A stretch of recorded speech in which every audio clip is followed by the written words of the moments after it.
Slums and ancient areas in Cairo. President Sisi directs to boost cooperation with private sector on industrial projects. And threat of Omicron looms over Christmas holidays in Europe and USA.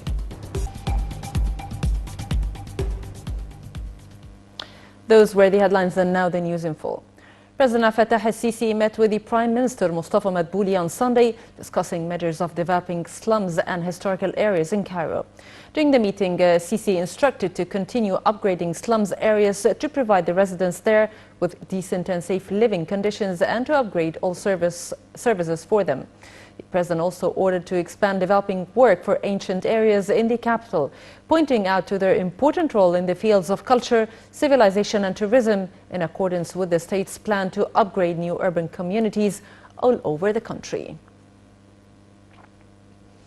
President Fattah al-Sisi met with Minister of Trade and Industry Naveen Goma and Presidential Advisors for Financial Affairs Mohammed Amin. The meeting followed up on measures of localizing industries to meet the domestic market's needs of metals production.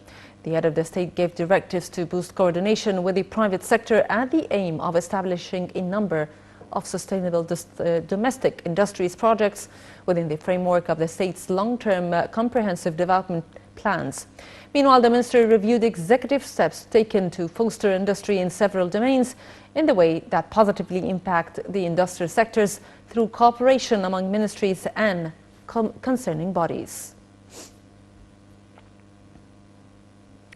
Also on Sunday, President Fattah al-Sisi held another meeting with Prime Minister Mustafa Madbouli, Minister of Transportation Kamil al-Wazir, and head of the Armed Forces Financial Affairs Authority Ahmed al-Shazli. El-Sisi discussed progress report of upgrading ports nationwide, where he directed to develop port and coast according to the highest efficiency standards to increase the trade exchange volume with other countries.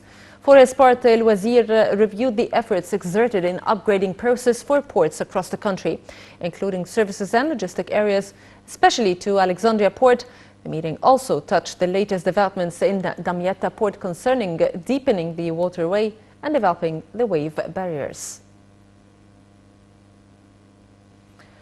Under the auspices of President Sisi, the third scientific conference for environment and sustainable development organized by Al-Azhar University resumes on Sunday. During the inauguration on Saturday, Al-Azhar Grand Imam Sheikh Ahmed Al-Tayyib called for urgent action to face repercussions of climate change.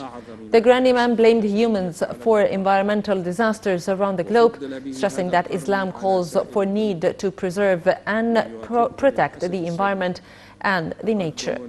The three-day conference is entitled Climate Change Challenges and Confrontation. The conference was attended by Minister of Endowments Mohammed Mukhtar Goma and Egypt's Mufti Shawqi Alem, as well as a number of top religious figures.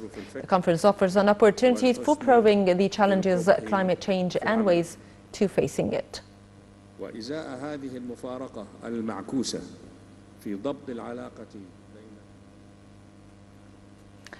The Netherlands went into lockdown on Sunday, and the possibility of more COVID-19 restrictions over the Christmas and New Year period loomed over several European countries as the Omicron coronavirus variant spreads quickly. Omicron has raced around the globe and been reported in 89 countries. The details. The Netherlands went into lockdown on Sunday, and the possibility of more COVID-19 restrictions over the Christmas and the New Year period loomed over several European countries as the Omicron coronavirus variant spreads quickly.